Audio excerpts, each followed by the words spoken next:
하나님의 말씀 에스겔서 1장 말씀입니다. 이 에스겔서는 바벨론의 2차 유다 침략 때에 여호야긴과 함께 포로로 잡혀간 에스겔이 기록한 것입니다. 당시 바벨론의 포로로 잡혀 각지에 흩어져 있던 유대인들 중에는 만국민의 울분을 달랠 수 없어 깊은 절망 가운데 빠져 있는 자들도 있었고, 또 자포자기의 심정에서 바벨론의 이방 풍습에 동화되기도 하였고, 또 여호와 신앙을 내팽개쳐 버리는 자들도 있었습니다. 어떤 사람들은 예루살렘이 멸망되지 않을 것이며 거짓 선지자들의 그 예언을 믿고 마음이 들떠있는 자도 있었습니다. 이런 상황 가운데 예언 활동을 시작한 에스겔은 하나님께서 강하게 하신다라는 그의 이름의 뜻처럼 지속적이고 굳건하게 예루살렘의 멸망이 불가피하다는 사실을 단호히 말합니다.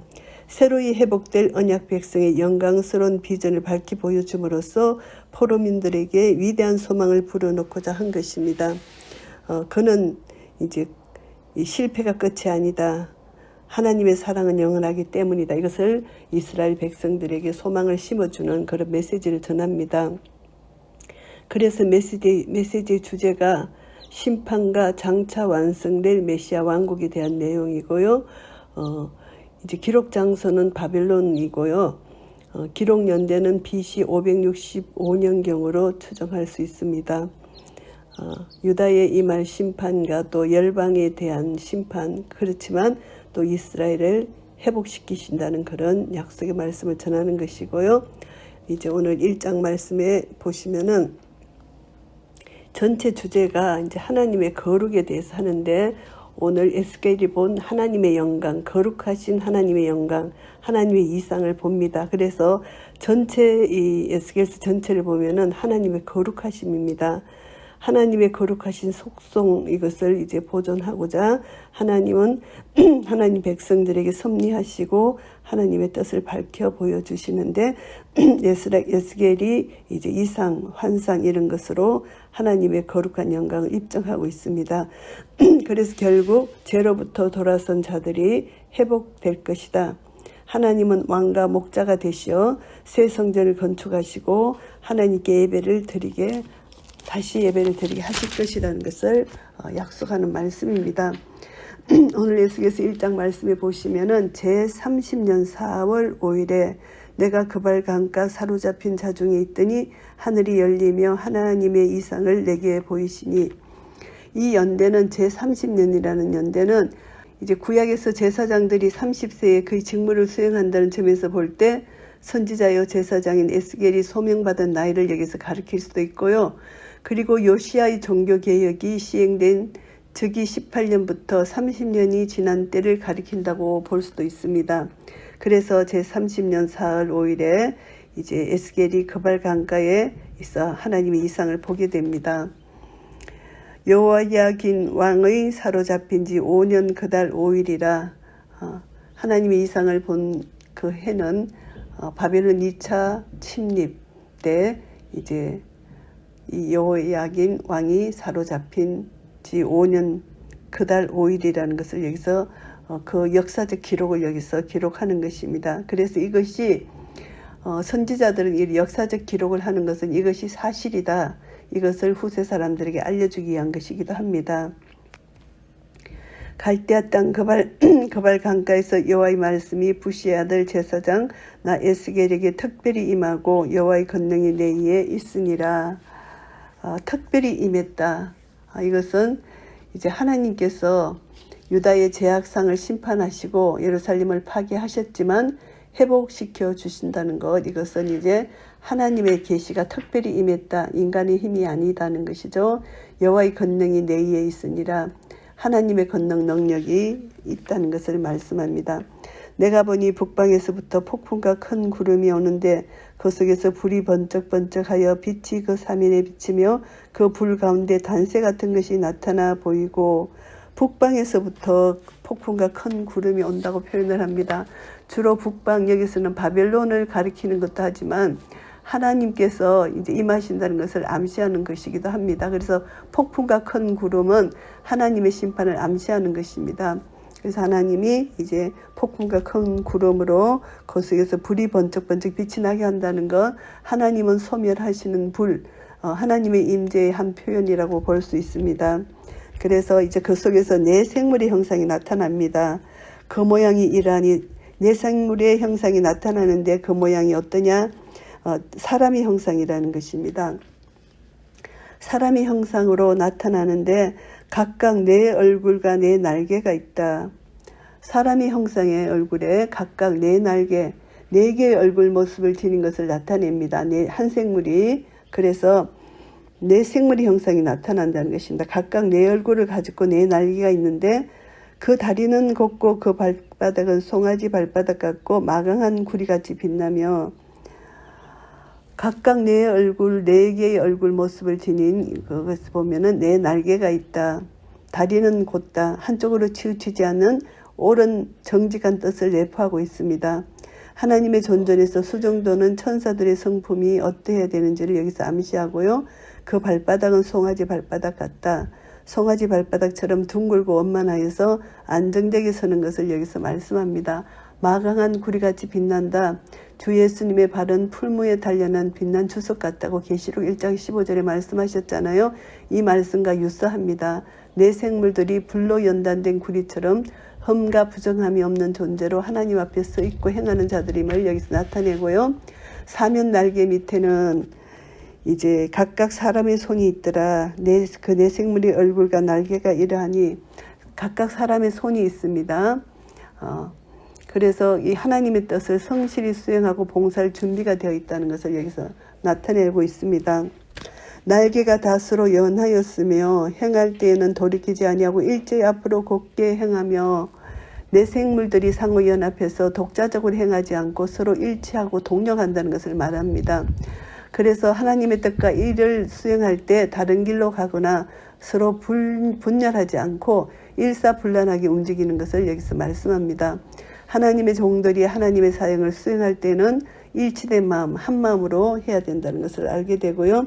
그 얼굴들의 모양은 넷의 앞은 사람의 얼굴이요, 넷의 우편은 사자의 얼굴이요, 넷의 좌편은 소의 얼굴이요, 넷의 뒤는 독수리 얼굴이니 사람이 난 하나님의 형상대로 지음받은 자로서 영적 인격적 존재임을 나타내는 것이고요. 그리고 또 사자의 얼굴, 강인하고 사나운 존재, 힘과 권능, 왕의 주권을 상징한다고 볼 수가 있고요. 그리고 소의 얼굴, 일하는 짐승입니다. 충성과 봉사를 상징한다고 볼 수가 있고요. 독수리의 얼굴, 하늘 높이 힘있게 비상하는 존재, 민첩함, 고상함, 이것을 상징한다고 볼 수가 있습니다. 그 얼굴은 일하며 그 날개는 더럽혀서 각기 둘씩 서로 연하였고 또 둘은 몸을 가리웠으며, 이제 둘은 몸을 가리웠고 이제 날개가 각기 둘씩 서로 이게 연결되어 있다는 것입니다. 이것을 보면은 내 생물들이 거룩하고 위엄 있으신 하나님을 수종들고 섬기는 자들이 하나님 앞에서 자신들의 연약함과 제한됨을 겸손히 인정하면서 둘은 몸을 가리고 겸손한 거죠. 그래서 날개는 더럽혀서 서로 둘씩 각기 둘씩 서로 연하였다, 연결되었다. 이것을 서로 이제 하나가 되었다는 것입니다. 신이 어느 편으로 가려면 그 생물들이 그대로 가되 돌이키지 아니하고 일제히 앞으로 곧게 행하며, 이제 하나님의 영을 가리키는 것입니다. 하나님의 신의 인담을 따라간다는 것을 말씀하고요.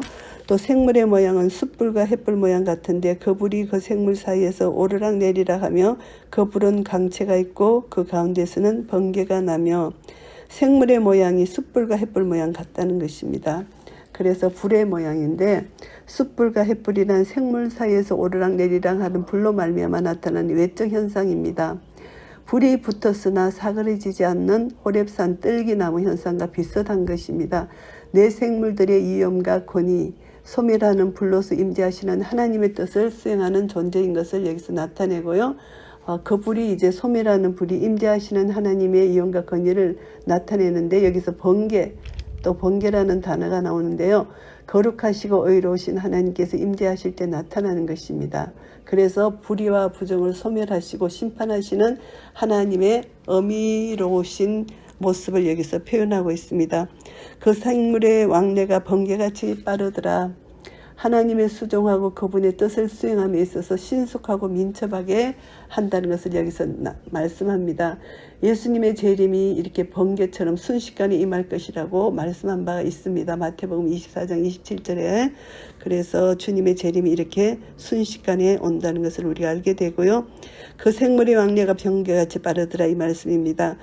내가 그 생물을 본적 그 생물 곁 땅 위에 바퀴가 있는데 그 내 얼굴을 따라 하나씩 있고 그 생물 곁이 땅에 바퀴가 있습니다. 이 바퀴라 내 생물들이 활동할 때 신속하고 수월하게 행할 수 있도록 도와주는 그런 생물의 한 일부분이죠. 그 바퀴의 형상과 그 구조는 넷이 한결같은데 항옥 같고 그 형상과 구조는 바퀴 안에 바퀴가 있는 것 같으며 이제 하나님을 섬기는 자들의 하나됨과 상호 조화를 이루는 것을 여기서 나타내고요. 그래서 이제 녹보석으로 번역되는 이 항옥은 황금빛 색깔을 띤 보석의 일종입니다. 주님의 고상함, 신성의 영광스러움을 여기서 암시한다고 볼 수 있습니다. 그래서 이 바퀴가 그의 임재하시는 하나님의 신성의 영광을 나타낸다고 볼 수가 있습니다. 바퀴 안에 바퀴가 있는 것 같다. 하나님의 섭리의 다양성입니다. 하나님은 세상과 이제 섭리하는데 긴밀한 연관성을 갖고 있고 수종드는 자들의 철저한 순종 등을 상징하는 그런 모습들이 여기서 나타난다고 볼 수가 있고요. 행할 때에는 사방으로 향한 대로 돌이키지 않고 행하며 행할 때는 돌이키지 않는다. 내 얼굴을 따라서 하나씩 사방으로 있으나 행할 때는 한 방향으로 돌이킴 없이 곧바로 나아간다는 뜻입니다. 그 둘레는 높고 무서우며 그 내 둘레로 돌아가면서 눈이 가득하며 마치 계시록 4장 6절 말씀과 스가랴 3장 9절 또 4장 10절 말씀처럼 바퀴 눈이 세상의 모든 것을 감찰하고 온전히 빠짐없이 통찰한다는 것을 나타냅니다. 이것은 하나님께서 온 천지를 감찰하시고 모든 것을 아신다는 전지성을 상징적으로 암시한다고 볼 수가 있습니다. 생물이 행할 때 바퀴도 그 곁에서 행하고 생물이 땅에서 들릴 때 바퀴도 들려서 바퀴들이 일치한 상태에서 하나님을 수행하며 하나님의 뜻을 쫓는다는 것을 뜻하고요. 어디든지 신이 가려하면 생물도 신에 가려하는 것으로 가고 바퀴도 그 곁에서 들리니 이는 생물의 신이 그 바퀴 가운데 있음이라. 생물의 신, 하나님의 성령을 가리킵니다. 하나님의 성령께서 이 생물들의 생명의 힘과 근원, 주관자가 되신다는 것입니다. 생명 되시는 그리스도를 믿을 때 생명의 성령으로 거듭나게 되고 생명의 성령에 의해서 살아간다. 생명의 성령의 법이 죄와 사망의 법에서 해방시켜 주신다는 것을 말씀하고 있습니다. 저들이 행하면 이들도 행하고 저들이 거치면 이들도 거치고 저들이 땅에서 들릴 때에는 이들도 그 곁에서 들리니 이는 생물의 신이 그 바퀴 가운데 있음이더라. 생물과 바퀴가 상호 연관되어서 이제 하나님의 지배를 받고 하나님의 뜻대로 움직인다는 사실을 강조하는 것입니다. 그 생물의 머리에는 수정 같은 궁창의 형상이 펴 있어 보기에 심히 두려우며 이제 생물들의 머리에 있고 맑고 투명한 창공과 같은 곳이 있는데 전지전능하신 하나님이 거하시는 곳입니다. 죄와 부정을 티끌만치도 용납지 아니하시는 하나님의 순결성을 엿볼 수가 있습니다. 그렇기 때문에 흠이나 부정이 있는 그런 상태로서는 온전한 하나님을 볼 수가 없는 거죠. 두려움을 갖게 된다는 것입니다. 그 궁창 밑에 생물들의 날개가 서로 향하여 펴 있는데 이 생물은 두 날개로 몸을 가리었고 저 생물도 두 날개로 몸을 가리웠으며 궁창에 계시는 하나님의 영광 이음에 하나님 앞에 그 영광을 보자 하는 생물들의 날개를 펴고 있는데 그 모습은 하나님이 임재하시는 속죄소 이를 감싸 덮고 있는 모습을 여기서 상기시킵니다. 겸손한 모습, 두 날개로 몸을 가리었다는 것을 여기서 보고요. 생물들이 행할 때에 내가 그 날개 소리를 들은 적 많은 물소리와도 같으며 전능자의 음성과도 같으며 떠드는 소리 곧 군대의 소리와도 같으니 그 생물이 설 때에 그 날개를 들이우더라. 내 생물들의 날개 소리가 미세하거나 연약하지 않고 장엄하며 웅장함을 나타냅니다. 하나님의 영광의 임재를 암시하는 표현이기도 합니다. 전능자의 음성, 하나님의 음성을 우레소리에 비유하잖아요. 그래서 전능자의 음성, 그 날개를 들이우더라. 활동하던 날개를 접어두고 하나님 앞에 겸손히 거하는 자세입니다. 하나님의 다음 명령에 순종하기 위해서 스스로의 행동을 멈추고 대기한다는 뜻을 여기서 내포하고 있습니다.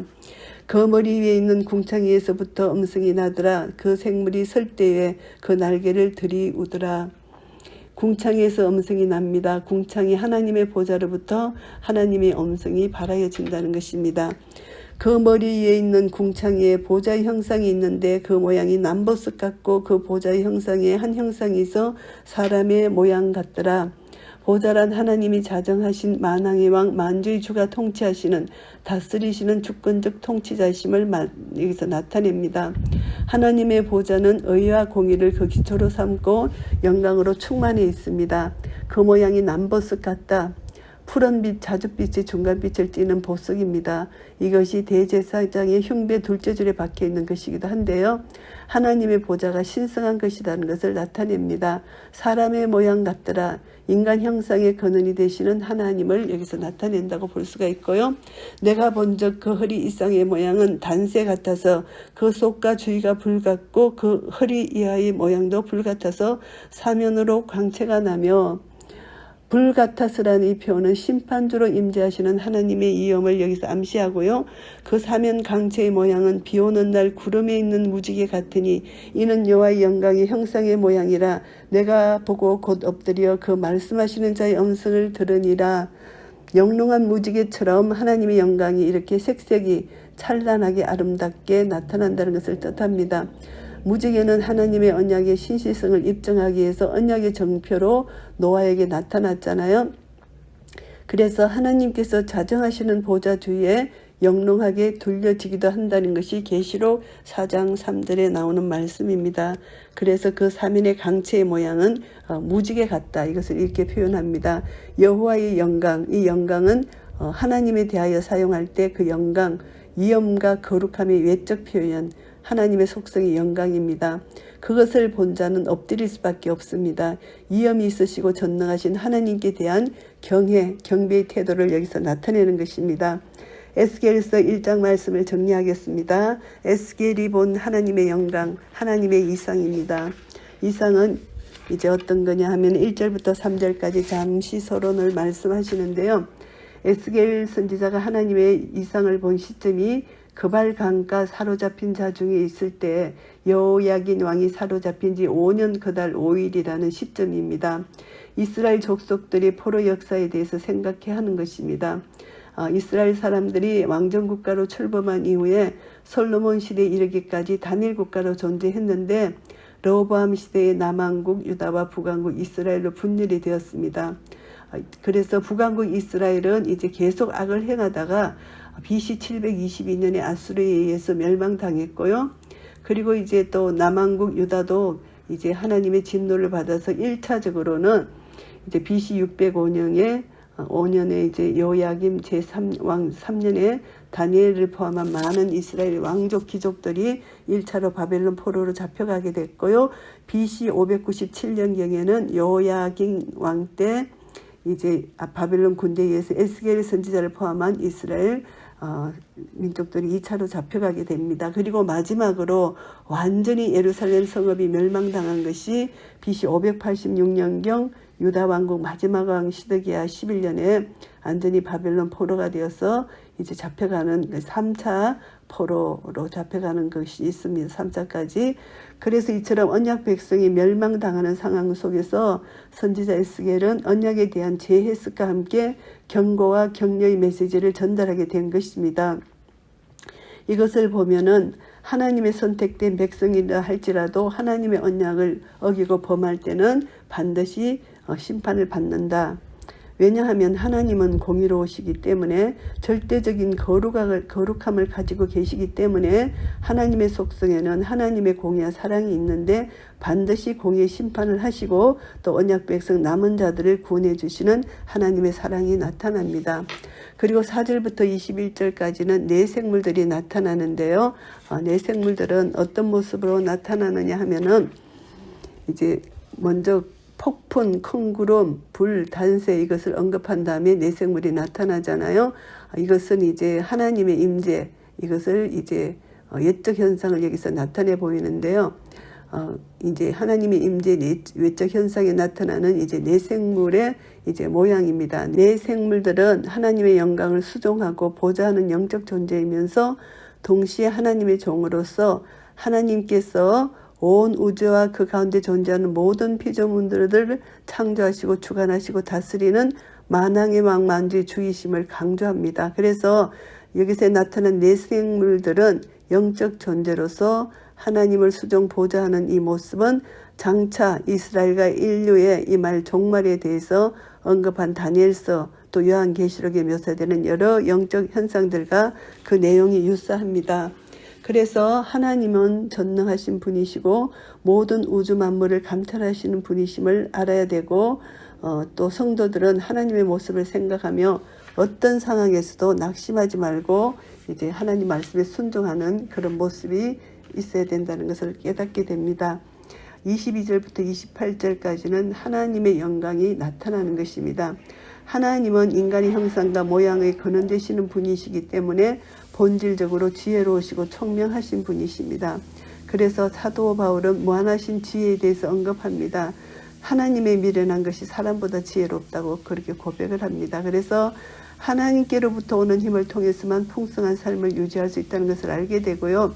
하나님은 하나님 보좌를 궁창에 저가시고 온 우주를 영원히 통치하시는 분이십니다.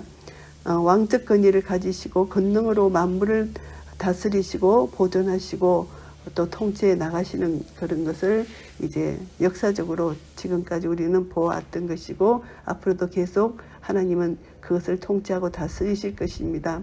하나님은 불의에 대해서 방관치 아니하시고 공의의 심판을 하시는 분이라는 것을 다시 깨닫게 됩니다. 언약 백성은 반드시 언약의 말씀을 지켜야 되는데 이들이 언약의 말씀을 저버렸기 때문에 우상 숭배의 죄를 범했기 때문에 심판을 단행하신 것이고요. 하나님은 질투의 불 소멸하시는 불로 이들을 심판하신 것은 하나님의 거룩과 순교를 수호하기 위한 것이라는 것을 알게 되고요. 또 하나님은 무지개 빛처럼 찬란하고 영광스러운 분이라고 28절에 표현하잖아요. 이 세상에서 가장 지혜로우실 뿐만 아니라 지혜 자체가 되신다. 가장 선하실 뿐만 아니라 선 자체가 되신다. 가장 아름다울 뿐만 아니라 아름다운 자체가 되신다는 것입니다. 그래서 하나님은 사람의 형상으로 나타나시는 분입니다. 하나님께서 사람의 모습을 취하시고 이제 이렇게 종종 성경에 나타나는 모습이 발견됩니다. 그래서 이제 하나님은 성육신, 그것으로 성육신에서 인간의 몸을 입으시고 인간으로 오셔서 구원사역을 이루셨잖아요. 이것을 보면은 종종 구약에서도 그렇고 하나님은 사람의 형상으로 종종 나타나십니다. 그래서 이제 하나님은 높은 곳에서만 계시지만 또 인간과 무관하지 않고 또 우리 인간을 섬세하고 자상하게 돌보시는 그런 분이시다. 하나님의 속성, 하나님은 공의를 가지시고 거룩하신 하나님의 속성에 공의와 사랑이 있다는 것을 다시 한번 깨닫고요. 천지를 창조하신 창조주시고 이 세상을 주관하시는 통치자시고 우리를 구원해 주신 구원자시고 오늘도 우리를 인도해 주시는 인도자이십니다. 그래서 하나님은 시공간을 초월해서 존재하시는 분이고 우리의 연약함, 우리의 모든 것을 하나님 돌봐주시는 그런 분이십니다. 그래서 우리는 우리 생각으로 우리 연약함으로 우리를 청량하지 말고 측정하지 말고 항상 무한하신 하나님 앞에 우리는 겸손하게 무릎 꿇는 태도, 이것이 얼마나 중요한지 모릅니다. 그래서 사람의 얼굴, 사자의 얼굴, 소의 얼굴, 독수리의 얼굴, 이것은 이제 하나님이 만드신 피조, 하나님을 섬기게 하는 이 내생물의 모습 속에서 하나님의 영광을 우리가 볼 수가 있습니다. 그래서 하나님은 이 내생물을 통해서 하나님의 하나님 되심을 나타내 보여주십니다. 사람의 얼굴입니다. 그래서 에스겔이 본 환상 가운데 사람의 얼굴, 이제 하나님은 사탄이 인간들이 만물의 종노릇 하도록 만들어 버렸잖아요. 사탄에게 순종하도록. 그래서 이런 비참한 형태로 이제 인간이 전락에 버렸을 때 인간의 지위를 회복시켜 주시기 위해서 하나님께서 독생자 예수 그리스도 이 땅에 보내셨잖아요. 그래서 하나님의 뜻을 이제 이루셨고요. 이제 사자의 얼굴, 이 사자는 어떤 짐승과도 싸워서 이길 수 있다는 것입니다. 그래서 승리를 상징합니다.